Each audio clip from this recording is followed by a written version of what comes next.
കർത്താവായ യേശുക്രിസ്തുവിൻ്റെ പരിശുദ്ധമായ നാമത്തിൽ എല്ലാ പ്രിയപ്പെട്ടവർക്കും മോർണിംഗ് ഡ്യൂവിൻ്റെ മറ്റൊരു പ്രഭാത വചന ധ്യാനത്തിലേക്ക് സ്വാഗതം. കഴിഞ്ഞ ദിവസങ്ങളൊക്കെ വളരെ അനുഗ്രഹിക്കപ്പെട്ട ആത്മീക വചന ചിന്തകൾ നമുക്ക് അപ്പോസ്തലനായ പൗലോസ് കൊരിന്ത്യർക്ക് എഴുതിയ 2-ാം ലേഖനം 5-ാം അധ്യായം 5-ാമത്തെ വാക്യത്തിൽ നിന്നും ധ്യാനിപ്പാൻ തക്കോണം ദൈവം നമ്മെ സഹായിച്ചല്ലോ. ഇന്ന് നമ്മൾ അതിൻ്റെ 6-ാമത്തെ വാക്യത്തിലേക്കാണ് പ്രവേശിപ്പാൻ ആഗ്രഹിക്കുന്നത്. 5-ാമത്തെ വാക്യം നമ്മൾ ഇപ്രകാരം വായിച്ചു: അതിനായി ഞങ്ങളെ ഒരുക്കിയത് ആത്മാവിനെ അച്ചാരമായി തന്നിരിക്കുന്ന ദൈവം തന്നെ. അപ്പോസ്തലൻ പൗലോസ് ഇവിടെ സംസാരിക്കുന്നത് ദൈവം ഞങ്ങളെ ഒരുക്കി. എന്തിനു വേണ്ടി ഒരുക്കി? നിത്യതയ്ക്ക് വേണ്ടി ദൈവം ഞങ്ങളെ ഒരുക്കി. ഇന്ന് നമ്മളുടെ ജീവിതത്തെക്കുറിച്ചുള്ള ദൈവത്തിൻ്റെ വലിയൊരു ഉദ്ദേശം നമ്മെ ഒരുക്കുക എന്നുള്ളതായ ആ ഉദ്ദേശമാണ് ദൈവത്തിനുള്ളത്.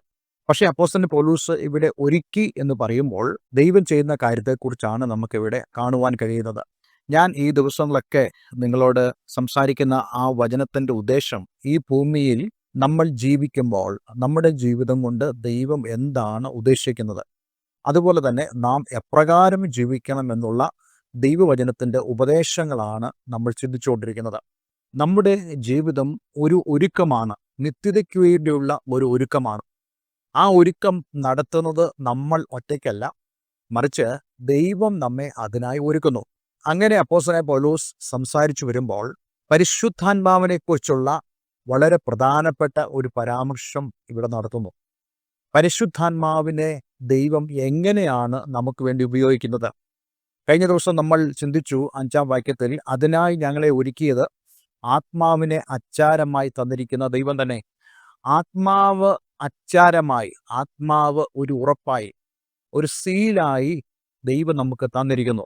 ദൈവത്തിൻ്റെ പരിശുദ്ധാത്മാവാണ് ഇന്ന് ലോകത്തിൽ പ്രവർത്തിക്കുന്നത്.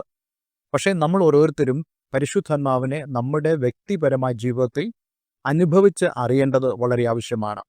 ആർക്കാണ് ശരിയായിട്ടും ദൈവത്തിൻ്റെ പരിശുദ്ധാത്മാവിനെ അനുഭവിച്ചറിയുവാൻ കഴിയുന്നത് എന്ന് ചോദിച്ചു കഴിഞ്ഞാൽ, റോമാലേഖനം 8-ാം അധ്യായത്തിൽ നമ്മൾ വായിക്കുന്നുണ്ടല്ലോ, ദൈവത്തിൻ്റെ ആത്മാവ് നടത്തുന്നവർ ഏവരും ദൈവത്തിൻ്റെ മക്കൾ ആകുന്നു. അതായത് കർത്താവായ യേശുക്രിസ്തുവിനെ രക്ഷകനും കർത്താവും ദൈവമായി സ്വീകരിച്ച ഏതൊരു വ്യക്തിക്കും പരിശുദ്ധാത്മാവിൻ്റെ ഗൈഡൻസ്, ആ നടത്തിപ്പ് നമുക്ക് അനുഭവിക്കാൻ കഴിയും. അങ്ങനെയുള്ളവർക്ക് ധൈര്യത്തോട് പറയാം, ദൈവത്തിൻ്റെ പരിശുദ്ധാത്മാവിൻ്റെ സാന്നിധ്യം ഞാൻ എൻ്റെ ജീവിതത്തിൽ അനുഭവിക്കുന്നു. അതേപോലെ പരിശുദ്ധാത്മാവ് ചെയ്യുന്ന കാര്യത്തെക്കുറിച്ച് കർത്താവ് യേശുക്രിസ്തു തന്നെ പറയുന്നുണ്ട്, സത്യത്തിൻ്റെ ആത്മാവ് വരുമ്പോൾ അവൻ നിങ്ങളെ സകല സത്യങ്ങളിലും വഴി നടത്തും. ആ വഴി നടത്തും എന്നുള്ളതിന് ഹീ ഷാൽ ടീച്ച് യു എന്നുള്ള ഒരു വാക്കാണ് ഇംഗ്ലീഷ് ബൈബിളിൽ ഉപയോഗിച്ചിരിക്കുന്നത്. നമ്മെ പഠിപ്പിക്കുന്ന, നമുക്ക് ഡിറക്ഷൻ തരുന്നതായ ഒരു ആത്മാവ്. രക്ഷിക്കപ്പെട്ടവരുടെ ഓരോരുത്തരുടെ ജീവിതത്തിൽ ഈ ദൈവത്തിൻ്റെ ആത്മാവിനെ ആ നിലയിൽ നമുക്ക് അനുഭവിക്കാൻ കഴിയും. ഇവിടെ അപ്പോസ്തലനായ പൗലോസ് പറയുന്നത് ആത്മാവിനെ അച്ചാരമായി നൽകിയിരിക്കുന്നു, അഡ്വാൻസ് ആയിട്ട് നൽകിയിരിക്കുന്നു. അതായത് നമുക്ക് വരുവാനുള്ള ആ ദൈവീക മഹിമയുടെ ഉറപ്പായിട്ട് ദൈവം പരിശുദ്ധാത്മാവിനെ നമുക്ക് നൽകിയിരിക്കുന്നു. അഥവാ ദൈവത്തിൻ്റെ പരിശുദ്ധാത്മാവിനെ അനുഭവിക്കാൻ കഴിയുന്ന ഏതൊരു വ്യക്തിക്കും ആ നിത്യതയിൽ നമുക്ക് ലഭിക്കാൻ പോകുന്ന മഹത്വത്വത്തെക്കുറിച്ചുള്ള പൂർണ്ണമായ ഉറപ്പ് ഇവിടെ വെച്ച് നമുക്ക് പ്രാപിക്കാൻ സാധിക്കും. എന്നിട്ട് അടുത്ത വാക്യത്തിൽ, 6-ാം വാക്യത്തിൽ അപ്പോസ്തലനായ പൗലോസ് പറയുന്നു, ആകയാൽ ഞങ്ങൾ എല്ലായ്പ്പോഴും ധൈര്യപ്പെട്ടു ശരീരത്തിൽ വസിക്കുമ്പോഴൊക്കെയും കർത്താവിനോടകന്ന് പരദേശികളായിരിക്കുന്നു എന്ന് അറിയുന്നു. ചില പ്രധാനപ്പെട്ട കാര്യങ്ങൾ ഇവിടെ അപ്പോസ്തലനായ പൗലോസ് പറയുകയാണ്. ആകയാൽ, അതായത് നമ്മൾ 5-ാം വാക്യത്തിലും 4-ാം വാക്യത്തിലൊക്കെ പറഞ്ഞതായ ആ കാര്യങ്ങളുടെ അടിസ്ഥാനത്തിൽ ഞങ്ങൾ എല്ലായ്പ്പോഴും ധൈര്യപ്പെട്ടു. ഇത് വളരെ പ്രധാനപ്പെട്ട ഒരു കാര്യമാണ്. എല്ലായ്പ്പോഴും ധൈര്യപ്പെടുക. എന്താണ് ധൈര്യപ്പെടുക എന്ന് പറയുന്നത്? നമ്മൾ സാധാരണയായിട്ട് പറയുന്ന ഒരു വാക്കുണ്ട്, കോൺഫിഡൻസ്, ആത്മവിശ്വാസം. നമ്മുടെ ജീവിതത്തിൽ ആത്മവിശ്വാസം എന്ന് പറയുന്നത് വളരെ വലിയൊരു കാര്യമാണ്. എന്താണ് ആത്മവിശ്വാസം എന്ന വാക്കിൻ്റെ അർത്ഥം? കോൺഫിഡൻസ് എന്ന ആ വാക്കിൻ്റെ അർത്ഥം ഫീലിംഗ് ഓഫ് ട്രസ്റ്റ് എന്നാണ് നിഘണ്ടുവിൽ പറഞ്ഞിരിക്കുന്നത്. അതായത് വിശ്വസിക്കുവാൻ കഴിയുന്നത് എന്ന് തോന്നുന്നതായ ഒരവസ്ഥ. എനിക്കിത് വിശ്വസിക്കാം. അപ്പോൾ നമുക്ക് കോൺഫിഡൻസ് ലഭിക്കുന്നു എന്ന് പറയുന്നത് കർത്താവായ യേശുക്രിസ്തുവിൽ വിശ്വസിക്കാൻ സാധിക്കുന്നു എന്നുള്ള ഒരു തോന്നലാണ്, ഒരു അനുഭവമാണ്. തോന്നൽ എന്ന് പറയുമ്പോൾ അത് കേവലം ഭംഗ്യേന്തരേണ പറയുന്ന ഒരു കാര്യമല്ല, മറിച്ച് അനുഭവിച്ച് പറയുന്ന ഒരു കാര്യമാണ്. എനിക്ക് കർത്താവായ യേശുക്രിസ്തുവിൽ വിശ്വസിക്കുവാൻ തോന്നുന്നു. എനിക്ക് അങ്ങനൊരു ഫീലിംഗ് ലഭിക്കുന്നു. അത് എനിക്ക് വേറെ ആരും പറഞ്ഞു തരുന്നതല്ല. മറിച്ച് എൻ്റെ ഉള്ളിൽ ദൈവത്തിൻ്റെ പരിശുദ്ധാത്മാവ് വസിക്കുമ്പോൾ എനിക്ക് ആ ഫീലിംഗ് ലഭിക്കുന്നു. ഏതാണ്? ദൈവവചനത്തിൽ ട്രസ്റ്റ് ചെയ്യുവാൻ, ദൈവത്തിൽ ട്രസ്റ്റ് ചെയ്യുവാൻ അതെന്നെ വളരെയധികം സഹായിക്കുന്നു. പൗലോസിന് ഉള്ളതുപോലെയുള്ള ഈ അസാമാന്യമായ ധൈര്യവും ഉറപ്പും നമുക്ക് ഓരോരുത്തർക്കും ഉണ്ടാകേണ്ടത് വളരെ ആവശ്യമാണ്. ഇത് നമുക്ക് ലഭിക്കുന്നത് നാം ദൈവവചനത്തിൽ വിശ്വസിക്കുമ്പോഴാണ്, കർത്താവ് യേശുക്രിസ്തുവിൽ പൂർണ്ണമായി വിശ്വസിക്കുമ്പോഴാണ്. എന്നാൽ അതിനു മുമ്പ് അപ്പോസ്തലനായ പൗലോസ് പറയുന്ന പോലെ പരിശുദ്ധാത്മാവിൻ്റെ ആ ഒരു ഗൈഡൻസ് നമുക്ക് അനുഭവിക്കാൻ സാധിക്കണം. അത് നമുക്ക് ലഭിക്കുന്നത് കർത്താവ് യേശുക്രിസ്തുവിലുള്ള വിശ്വാസത്താലാണ്, ദൈവത്തിൻ്റെ വചനം അനുസരിക്കുമ്പോഴാണ്.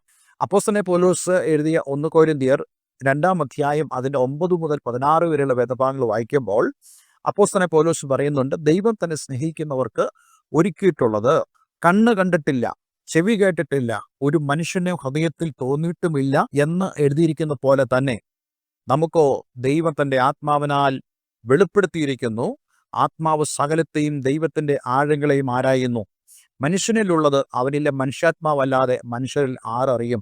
അവണ്ണം തന്നെ ദൈവത്തിലുള്ളത് ദൈവാത്മാവല്ലാതെ ആരും ഗ്രഹിച്ചിട്ടില്ല. ഇവിടെയും ദൈവത്തിൻ്റെ ആത്മാവിനെക്കുറിച്ചുള്ള വളരെ പ്രധാനപ്പെട്ട കാര്യങ്ങളാണ് അപ്പോസ്തലനായ പൗലോസ് പറയുന്നത്. നമുക്കോ ദൈവം തൻ്റെ ആത്മാവിനാൽ വെളിപ്പെടുത്തിയിരിക്കുന്നു. എന്താ വെളിപ്പെടുത്തിയത്? ദൈവം നമുക്ക് വേണ്ടി ഒരുക്കിയിട്ടുള്ളതിനെക്കുറിച്ച് വെളിപ്പെടുത്തുന്നു. അത് ഒരു കണ്ണും കണ്ടിട്ടില്ല, ചെവിയും കേട്ടിട്ടില്ല. ഇത് നമുക്ക് വെളിപ്പെടുത്താൻ കഴിയുന്നത് ദൈവത്തിൻ്റെ ആത്മാവിന് മാത്രമാണ്. 12-ാം വാക്യവും വളരെയധികം പ്രസക്തമാണ്. നാമോ ലോകത്തിൻ്റെ ആത്മാവിനെ അല്ല, ദൈവം നമുക്ക് നൽകിയത് അറിവാനായി ദൈവത്തിൽ നിന്നുള്ള ആത്മാവിനെ അത്രയേ പ്രാപിച്ചത്. അപ്പോൾ ദൈവത്തിലുള്ളത് നമ്മൾ അറിയുന്നത് ദൈവത്തിൻ്റെ ആത്മാവിലൂടെയാണ്. ദൈവത്തിൻ്റെ പരിശുദ്ധാത്മാവ് നമ്മളിൽ വസിച്ചുകൊണ്ട് നമ്മെ ഡയറക്റ്റ് ചെയ്യുമ്പോൾ, നമ്മെ നിയന്ത്രിക്കുമ്പോൾ ദൈവത്തിൻ്റെ ആത്മാവ് നമുക്ക് വേണ്ടത് പറഞ്ഞു തരും. ഞാൻ എപ്പോഴും പ്രസ്താവിക്കുന്ന ഒരു കാര്യമാണ്, യെരുശലേമിൽ പെരുന്നാൾ കഴിഞ്ഞ് സ്വരാജ്യത്തിലേക്ക് മടങ്ങിപ്പോകുന്നതായ എത്യോപ്യൻ രാജ്ഞിയുടെ ഭണ്ഡാര വിചാരകനായ മനുഷ്യൻ, അവൻ തേരിൽ യെശയ്യാ പ്രവാചകന്റെ പുസ്തകം വായിച്ചുകൊണ്ട് വരുമ്പോൾ അവനൊന്നും മനസ്സിലാകുന്നില്ല. ഇത് ദൈവം കണ്ടിട്ട് ഫിലിപ്പോസിനെ അയക്കുക. ഫിലിപ്പോസ് തേരിനോട് ചേർന്ന് നടന്നു എന്ന് നമ്മൾ വായിക്കുന്നുണ്ട്. എന്ന് മാത്രമല്ല, ഫിലിപ്പോസ് വളരെ പ്രധാനപ്പെട്ട ചോദ്യം ഇദ്ദേഹത്തോട് ചോദിച്ചു. എന്താ ചോദിച്ചത്? നീ വായിക്കുന്നത് വല്ലതും ഗ്രഹിക്കുന്നുണ്ടോ? അപ്പോൾ ഈ വ്യക്തി പറഞ്ഞു, ഒരുവൻ പൊരുൾ തിരിച്ചു തരാഞ്ഞാൽ എനിക്ക് എങ്ങനെ മനസ്സിലാക്കാൻ സാധിക്കും?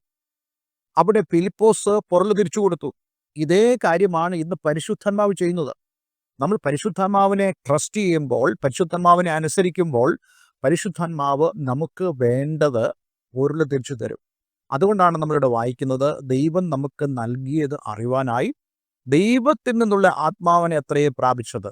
അത് ഞങ്ങൾ മനുഷ്യജ്ഞാനം ഉപദേശിക്കുന്ന വചനങ്ങളല്ല, ആത്മാവ് ഉപദേശിക്കുന്ന വചനങ്ങളെ തന്നെ പ്രസ്താവിച്ചുകൊണ്ട് ആത്മീകന്മാർക്ക് ആത്മീകമായത് തെളിയിക്കുന്നു. ഇപ്പോൾ ഇവിടെ എല്ലാം ദൈവത്തിൻ്റെ ആ ആത്മാവിൻ്റെ സാന്നിധ്യമാണ് നമുക്ക് കാണുവാൻ കഴിയുന്നത്. ഇതാണ് നമുക്ക് ലഭിക്കുന്നതായ ധൈര്യം എന്ന് പറയുന്നത്. അതുകൊണ്ട് പ്രിയമുള്ളവരെ, നമ്മൾ ഈ ഭൂമിയിൽ ജീവിക്കുന്നത് അധൈര്യത്തോടുകൂടെയല്ല, മറിച്ച് ധൈര്യത്തോടുകൂടി ജീവിക്കണം. അതുകൊണ്ട് നമ്മൾ ഒരു കാര്യം മനസ്സിലാക്കണം, നമ്മൾ ഈ ഭൂമിയിൽ ജീവിക്കുമ്പോൾ ദൈവത്തിൻ്റെ പരിശുദ്ധാത്മാവ് നമുക്ക് വേണ്ടിയുണ്ട്. ആ ആത്മാവിനെ നമുക്ക് അച്ചാരമായി നൽകിയിരിക്കുക. അപ്പോൾ വാസ്തവത്തിൽ പരിശുദ്ധാത്മാവിനെ നാം അനുഭവിക്കുന്നത് കർത്താവ് യേശുവിനെ തന്നെയാണ് നമ്മൾ അനുഭവിക്കുന്നത്. കർത്താവ് പറഞ്ഞില്ലേ, ഞാൻ ലോകാവസാനത്തോളം എല്ലാ നാളും നിങ്ങളോട് കൂടി ഉണ്ടെന്നുള്ളത്. നോക്കണേ, ഈ ഒരു ധൈര്യം എത്ര വലുതാ. അതുകൊണ്ടാണ് ഇവിടെ അപ്പോസ്തലനായ പൗലോസ് പറയുന്നത്, ആകയാൽ ഞങ്ങൾ എല്ലായ്പ്പോഴും ധൈര്യപ്പെട്ടു. ഏത് സമയത്തും ധൈര്യത്തോടെ ജീവിക്കുവാൻ സാധിക്കും. ഒരു കാര്യം നമ്മൾ മനസ്സിലാക്കണം, ലോകത്ത് നമുക്ക് കഷ്ടതകളുണ്ട്, പ്രയാസങ്ങളുണ്ട്. പക്ഷേ ധൈര്യത്തിന് യാതൊരു കുറവുമില്ല. നാം വാസ്തവത്തിൽ കർത്താവിൽ വസിക്കുമ്പോൾ, വാസ്തവത്തിൽ നമ്മൾ ആ ദൈവത്തിൻ്റെ സാന്നിധ്യം അനുഭവിച്ചറിയുമ്പോൾ, അത് വിശ്വാസത്താലാണ് നമ്മൾ പ്രാപിക്കുന്നത്. ഈ വചനങ്ങളാൽ ദൈവം നമ്മെ അനുഗ്രഹിക്കുമാറാകട്ടെ. നമ്മൾ ഓരോരുത്തരും അപ്രകാരം തന്നെ ദൈവിക നന്മകളെ ഈ ഭൂമിയിൽ ആയിരിക്കുമ്പോൾ അനുഭവിച്ച് മുന്നേറുന്നുവെങ്കിൽ നമ്മുടെ ധൈര്യം ഒരിക്കലും കുറഞ്ഞു പോവുകയില്ല. നാം ദൈവത്തെ ധൈര്യപ്പെട്ട് ഓരോ ദിവസവും മുമ്പോട്ട് പോകുവാൻ ദൈവം ഇടയാക്കി തീർക്കും. ധാരാളം പ്രശ്നങ്ങൾ നമുക്ക് ചുറ്റുമുണ്ടാകാം, പക്ഷേ ധൈര്യത്തിന് യാതൊരു കുറവുമില്ല. കാരണം ദൈവത്തിൻ്റെ പരിശുദ്ധാത്മാവ് നമ്മോട് കൂടെയുണ്ട്. ഒരു വാക്ക് നമുക്ക് പ്രാർത്ഥിക്കാം. സ്വർഗീയ പിതാവേ, ഇന്ന് ഈ വചനം കേട്ട ഏവരെ ഞാൻ യേശുവിൻ്റെ നാമത്തിൽ അനുഗ്രഹിക്കുന്നു. എല്ലാ നന്മകളാലും അങ്ങയുടെ മക്കൾ നിറഞ്ഞു വരട്ടെ. കർത്താവ്, ഈ വചനം അങ്ങയുടെ മക്കളുടെ ജീവിതത്തിൽ ഒരു വലിയ അനുഗ്രഹമായി മാറട്ടെ. ആരെങ്കിലും തങ്ങളുടെ ജീവിതത്തിൽ ധൈര്യമില്ലാതെ വളരെ ക്ഷീണിതരായിട്ടും വളരെ പ്രയാസത്തോടുകൂടെ ജീവിക്കുന്നുണ്ടെങ്കിൽ അവരുടെ ജീവിതത്തിൽ ഇന്നു മുതൽ ആ വലിയ ധൈര്യം അനുഭവിപ്പാൻ തക്കവണ്ണം നീ അവരെ സഹായിക്കണം. പ്രാർത്ഥന കേട്ടതിന് നന്ദി. യേശു ക്രിസ്തുവിൻ നാമത്തിൽ തന്നെ. ആമേൻ, ആമേൻ. ഇന്നത്തെ വചനം നിങ്ങളുടെ ജീവിതത്തിൽ വളരെ അനുഗ്രഹപ്രദമായി തീർന്നു എന്ന് ഞാൻ വിശ്വസിക്കുന്നു. ദയവായി ഈ സ്ക്രീനിൽ കാണുന്ന ഫോൺ നമ്പറുകളിൽ ഞങ്ങളെ വിളിക്കുക. എല്ലാവരും ദൈവം അനുഗ്രഹിക്കട്ടെ. Have A nice day. God bless you all.